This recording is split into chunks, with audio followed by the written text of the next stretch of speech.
Welcome to Three Count Commentaries. Today, we're going to talk about Chris Jericho wanting all the attention and some interesting stuff coming out of this whole brawl out thing. So, what took place? Well, Stephen P. New, the attorney for Ace Steel and CM Punk, has been doing the press junket. Basically, he's been talking a lot about how he represented them, the negotiation process, etc. So, he went on the Rip Rogers podcast and he said this: the only person, and granted she's not completely objective and unbiased, the only person not subject to an NDA and not subject to confidentiality provisions is Ace Steel's wife Lucy. Maybe one day she tells the story. Now, because this was posted by Web of Jericho, which is of course the site that is run by, I guess, Chris Jericho, he then responded, "I didn't sign one." So that opened up an entire can of beans. So after Jericho says he didn't sign an NDA, Stephen P. New tweeted at him and says, "It's in your employee handbook. Unless you have a special one, we can figure it out." Jericho then responded, "Hey, Stephen P. New, I don't adhere to an employee handbook and have never had one in 4 years of working in AEW. I've also never signed an NDA in my life ever. So stop trying to be a bully and making egotistical fantasy brags for your clients and start doing some research before you make blanket statements about your buddies. Because I saw everything that night, including how Lucy and her husband and best buddy acted and what really went down. And since I was in the room and I was watching her and everybody else the whole time, I know exactly what happened. And considering you weren't there and I was, maybe you should shut your mark ass up because what really went down was disgusting." So then Stephen P. New responded to Chris Jericho by saying something to the effect of, "We will just make this Exhibit A," on some type of new issue that they're probably going to end up starting up here. So another attorney, who is a labor attorney, he responded to Stephen P. New saying, "Stephen P. New, it is unlikely that an NDA is in the handbook because a good handbook makes it clear that it's not a contract. NDAs are standalone contracts." Stephen P. New then said, "Okay, counselor, but those handbooks do contain, quote, confidentiality provisions. One of us has seen the one in place at the time, and one of us likely hasn't. This doesn't take into account the investigation which followed and what witnesses signed. I stand by what I said." So those are really good points. We'll talk about that in a minute because we do have the confidentiality provision that is in the AEW employee handbook.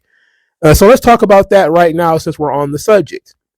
So a couple of years back, maybe like a year or so back, Brian Last, the buddy of Jim Cornette who does his podcast, actually got his hands on the AEW employee handbook, which he has been posting online. Now, I'm pretty sure that there's provisions against, copying that kind of information and putting it out there, especially tagging people in it. But we do have it. It was leaked somehow. I forgot how it was leaked, but it's out there now. And likely section 19, it says 19 interviews and public comments. It says, quote, "It is critically important that private, sensitive, and confidential information regarding any and all AEW matters be kept confidential. To that point, it is essential that we address and resolve matters privately, in-house, rather than through the media or on social media. Neither of those platforms offers opportunities for meaningful dialogue and resolutions. In keeping with the highest standards of professionalism and respect for AEW, our staff, and talent roster, the following acts will be subject to immediate discipline by AEW, including fines, suspensions, or terminations of your engagement." So it says, criticism of AEW, which includes but not limited to the following, and it gives a list. And then we're going to skip that because it's not important. The second piece is disclosure of confidential information. Now, this is important. So it says, all conversations that are held, quote, back of house at AEW shows or scheduled events, in person or virtually, including talent meetings, are confidential and are not to be discussed publicly. The third position is directing abusive, profane, or threatening language towards AEW. The fourth is public criticism of fellow team members. And the fifth is unauthorized media engagement. None of these things matter that much, even though we know that these things exist. All right, so they do have a confidentiality clause in their employee handbook, but it is not an NDA. So the other attorney is actually correct. The NDAs that were signed by Punk and the rest, Jericho did not sign them. But Stephen P. New is also correct in so much that Jericho is under a confidentiality provision in his talent handbook. Now, here's where we're going to continue because there's a lot more stuff here, but let's pause right here for a second because Stephen P. New has to know that when CM Punk was fired, it was noted that there were two separate contracts that were canceled. Now, this is from September the 2nd, 2023, the day CM Punk was fired. AEW put out a comment saying, quote, AEW has terminated the wrestler and employment agreements between CM Punk, Phil Brooks, and AEW with cause effective immediately. Now, this has led us to ask the question whether CM Punk has two separate contracts, an employee contract and an independent contractor contract. Now, you may be saying to yourself, Mongo, why does that matter? Well, it matters because people who work in the office in wrestling typically are not wrestlers and would have different contracts. So, and we saw this when I think Stephanie McMahon's contract was leaked a couple of years ago. I think it was her talent contract and it wasn't her office contract. But Vince has one. He got two different contracts when he was on television. There was his contract when he was talent. And there's contract when he was with the office. Same thing with Shane. Same thing with Triple H. Same thing with Stephanie. Same thing with John Laurinaitis. Anybody who works on television has to have a separate contract than the one that they have in the office. Because there's going to be separate provisions and different things like that that matter. They're going to be have different access to different information, that kind of stuff. And also insurance. You know, if you're an on-screen talent, you're an independent contractor, anything that happens while you're in the ring or whatever, technically you're supposed to be responsible for it. But if you're in the office and you get injured, the company's supposed to take care of it for you. Even though the company, of course, takes care of people who get injured on television. But that's neither here nor there. The point is that there's usually two separate contracts. This led the debates to being whether CM Punk had two separate contracts. Did he have an office job along with his wrestler contract? Now, nobody says whether he did or didn't, but also nobody is willing to talk about it. Now, we know that the Young Bucks and Kenny Omega likely do. We know that Cody likely did. We know that they likely, because they're EVPs, they likely have an office contract and a talent contract. So Stephen P. New, when he goes to do these investigations, he has to look at the contracts and the employee agreements, which everybody agreed to. Now, the documents that Jericho is talking about and that him and Jericho are talking about is the talent handbook. Now, Stephen P. New has been going around basically saying that wrestlers should form a union and that wrestlers are independent contractors and they should be treated as same, or they should be considered employees if they're misclassified, etc. If they're independent contractors, why do they have an employee handbook? They're not employees. They're independent contractors, right? Okay, so let's put that to the side. Let's say that for the sake of conversation, everybody who signs any kind of contract with AEW gets this handbook. That means Jericho has to follow the handbook. Now, the handbook is a policy. It is not a contract. It is a suggestion that you will be fined or otherwise penalized by AEW if you do not follow these provisions that is going to be in this handbook. Every single company that you will ever work for is going to give you some kind of handbook and going to tell you what your job is, what you can and can't do, what you can and can't talk about. There's some kind of confidentiality provision in it somewhere. And some companies take it to the next level, which is a non-disclosure agreement, because you have access to sensitive information. And that's really sensitive information. So you'd be like at a high level if you was going to sign an NDA, or you was involved in something that needs to be squashed, like this whole CM Punk brawl out situation. So the confidentiality provision is just a policy. Jericho doesn't have to sign anything, but by working in AEW, he has agreed to it. And because he does not have to adhere to that policy, the worst thing that could happen is he gets fined or he gets released from his contract for talking about it. There really is no legal action that AEW can take against him in that regard. You know, unlike a non-disclosure agreement where if you violate it, they could take legal action in terms of a lawsuit. There doesn't seem to be any sort of legal action that AEW could take against him. They could just, cancel his contracts, or they could fine him, whatever the case may be. I'm pretty sure disciplinary and all that kind of stuff is also in that handbook. All right, this is human resources level stuff here, okay? So the policy between you and your company, it's expected that you will follow it, but it is not legally binding. All right, you didn't sign a contract. It's just, but it's part of your contract, by the way. It's part of your employment contract. But like all policies, which like dress code, people violate dress code all the time.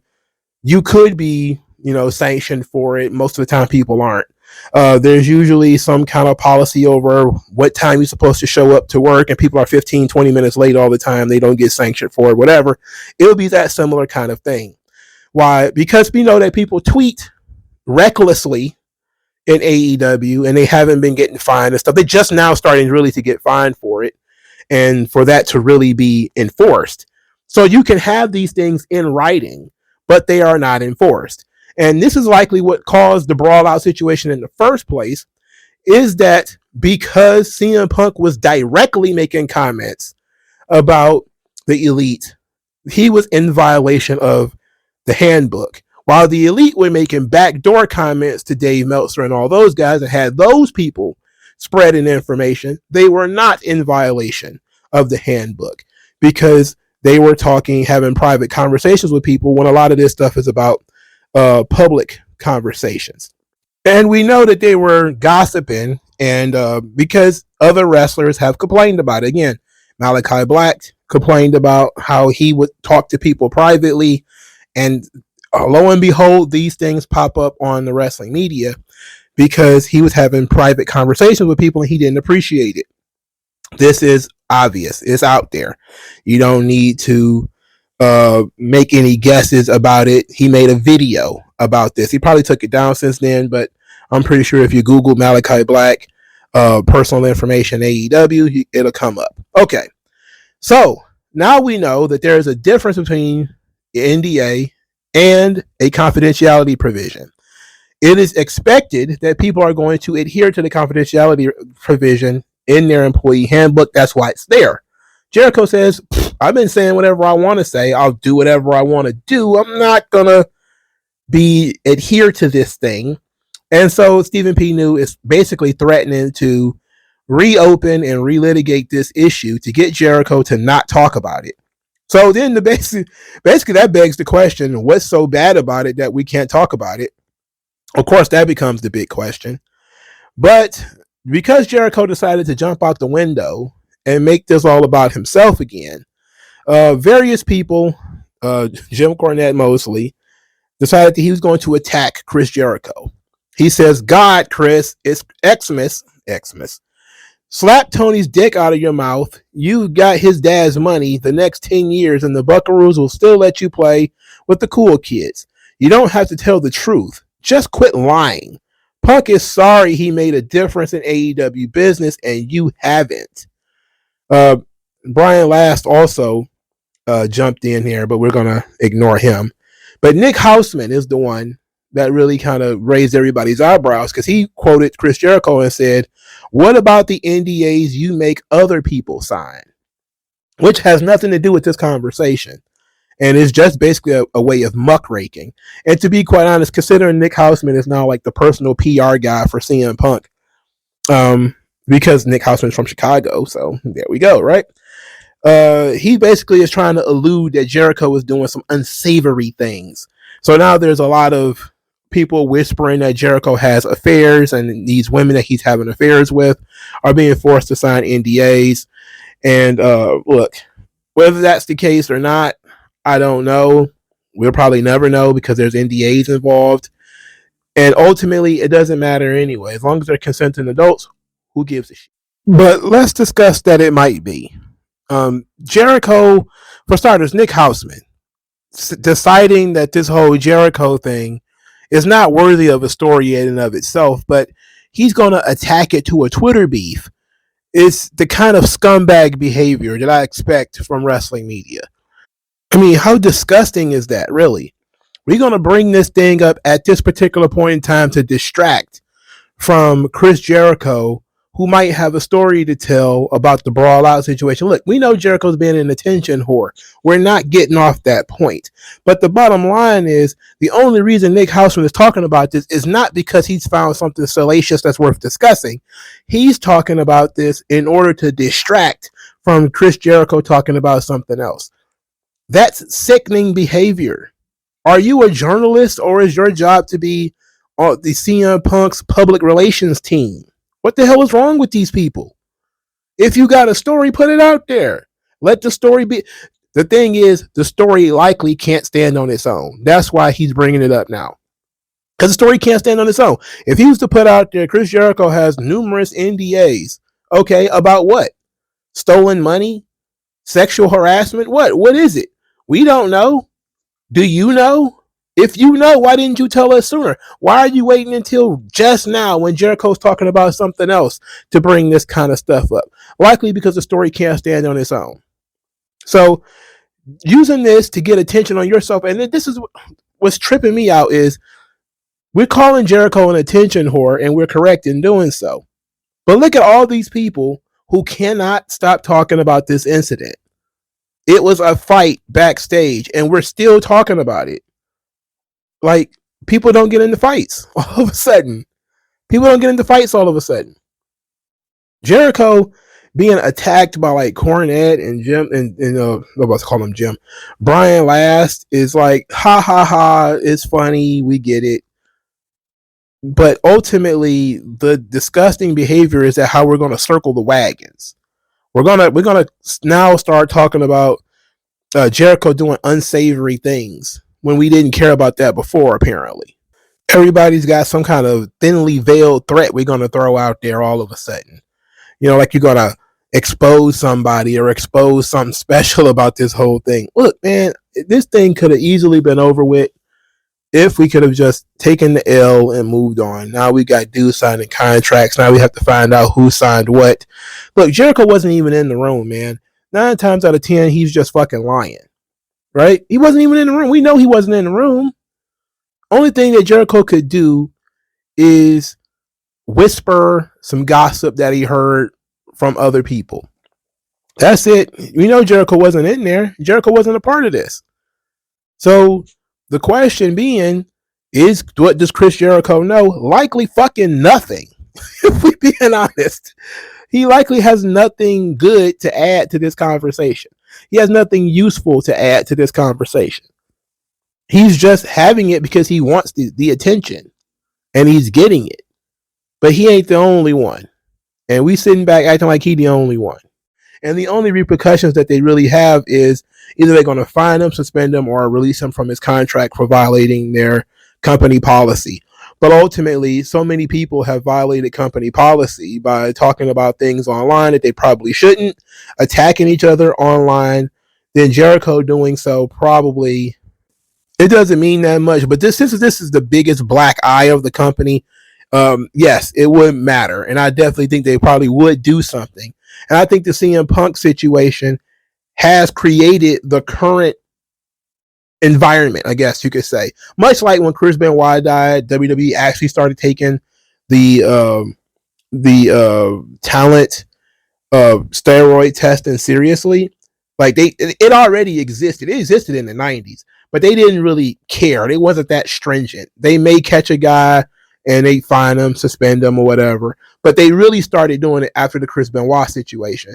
So this is their sort of Chris Benoit situation where they were not really being overly strict with the talent policy in terms of criticizing the company, in terms of criticizing each other online, in terms of doing interviews that they don't necessarily agree with. They were not being super strict on it. Guys blew it out of proportion. This CM Punk thing happened. So now they're learning, holy shit, we actually have to enforce our rules. So now you got Danielson walking around with his badge and his sash, fining guys for unauthorized tweets. So now we doing this now. So Jericho is operating in a different environment than he would have been a year ago, where this same policy would have been in place, but nobody would have given a shit because it would have been like, well, they just do whatever they want to over there anyway. But now they're paying more attention. Now they care more, and this issue is a major issue. But it says a lot that Stephen P. New is willing to sort of open up more litigation in order to keep this thing going. It's like, why do we keep litigating this fucking thing? Guys got into some argument. You know what? The NDA in this situation actually makes the story worse because we never can actually get a sense of what's happening and then to get over it. Stephen P. New went out there and said that the only person who hadn't signed an NDA is Ace Steel's wife, and maybe one day she'll tell the story, which means that she gets her version of the story out there and nobody else does. Jericho threatens to tell his version, and Stephen P. New is like, "Oh well, let's get back into litigation." It's like, well, either everybody's going to shut up, or nobody is going to shut up. You can't just get one side of the story out there and then that's it. Look, there has been hundreds of fights in wrestling. None of them have needed a non-disclosure agreement. Not one of them. I have never heard about a fight. Vince McMahon got punched by Bret Hart. There were no non-disclosure agreements. All right? It is not this deep. The only issue that I can think of that happened in wrestling where a non-disclosure agreement was probably needed was likely the Owen Hart scenario because somebody died. But there, I can't think of too many other issues, unless somebody literally did get raped, where you need a non-disclosure agreement. You don't need this thing. And continuing to relitigate this months and months later because the lawyers won't shut up, because you've got other people who are around won't shut the hell up. You're threatening other people to tell the story, but you're not allowing anybody else to talk about it. It's nonsense. It's bullshit. Either shut the fuck up or talk about it. If you get it out there and get it out in the open, everybody can say what they feel, and then it can be over with. We all know where we stand anyway. CM Punk doesn't work there anymore. So guess what? Why does it matter if he talk about it or not? When he left WWE and he nuked that company, the goddamn company kept moving. People talked about it, people laughed and they joked, but they ultimately moved on. They got the information that they wanted, and then they moved on. People are not going to move on from this because it's going to keep hitting that NDA wall. So now people are going to keep making up mythologies about it. With something terrible really happened. Now there's people saying, well, something must have really happened. And it must have been bad on the CM Punk side since his attorney is the one threatening to relitigate this thing all over again instead of him not doing interviews talking about it. He shouldn't even be doing interviews talking about it. You all agreed to shut the fuck up. So why are you doing interviews skirting around the issue? If you can't talk about it, you can't. And this is where I actually give Tony Khan some credit, because Tony Khan doesn't even entertain it. He just says, I can't talk about it, or I was scared for my life, and then that's it. He just keeps saying that. And as stupid as that is, at least it's true to the issue. He does not want to discuss it. He cannot talk about it. He does not want to talk about it. Everybody else is, I can't talk about it, but I know who can. I can't talk about it, but, it's like, get the fuck out of here.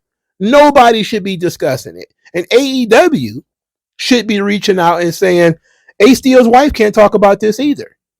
And if she does, we're going to sue you, because it's unfair that she gets to go out there and tell the story, and only her side of the story, which is going to babyface all of them. And then that's it. She was there. She should have been subject to an NDA, especially since she was in the room. So the idea that all the wrestlers involved and their attorneys and Tony Khan are subject to an NDA, and Ace Steel's wife isn't. So she gets to go out there and babyface them if she wants to. We don't know what her story would be, whether it be the truth or whether it be slanted. And Stephen P. New goes out there and says that it might be she's not unbiased. Well, then why would you even put in? I would suggest she never tells the story. That's what I would have said. I would have said, you know what? She's not subject to an NDA or a confidentiality agreement, but I would suggest she doesn't even talk about it anymore. I would suggest we stop talking about it, period. I would suggest people stop asking questions about it. It's a legal issue. Nobody's going to talk about it. Everybody signed an NDA or has some kind of disclosure agreement. We're not going to discuss it. It's dead. It's over. The guy doesn't work there anymore. He doesn't have any type of interaction with them anymore. It's over. It's dead. Let it go. But because people want to keep talking about it, we have to keep talking about it. And as long as we keep talking about it, people are going to talk about it. People are going to ask questions about it. This situation is never going to fucking end. So, look, yes, it's funny and ha ha ha, we can dump on Chris Jericho. But what he's saying is, don't threaten that Ace Steel's wife can go out there and nuke the company. And then everybody in the company is going to sit here and be quiet. He's like, I didn't sign an NDA. Oh, you're going to threaten me through the policy book? Oh, go for it. Because if she stands up and tells a story, I'm going to stand up and tell one too. So that's the way I saw it anyway.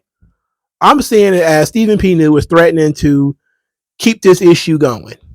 Probably because it's very lucrative for him, as he probably makes a lot of money off this situation. And he's probably on retainer. But ultimately, it's ridiculous to even continue having this conversation. You can't talk about it. Why are we talking about it? Let it go. The attorneys certainly shouldn't be doing interviews, putting themselves over, and all this kind of stuff. Look, you got what you wanted out of the situation with CM Punk. Got suspended, but he got to come back. He got his own company, his own brand. Then he fucked that up. Now he's in WWE. He doesn't work there anymore. He doesn't have to deal with these guys anymore. Why are we still talking about this? Just let it go. You know what I'm saying? But what do you guys think? Let me know, and I'll talk to you guys later. Tell me what's worse than learning all that you led to believe was all horse crap. They just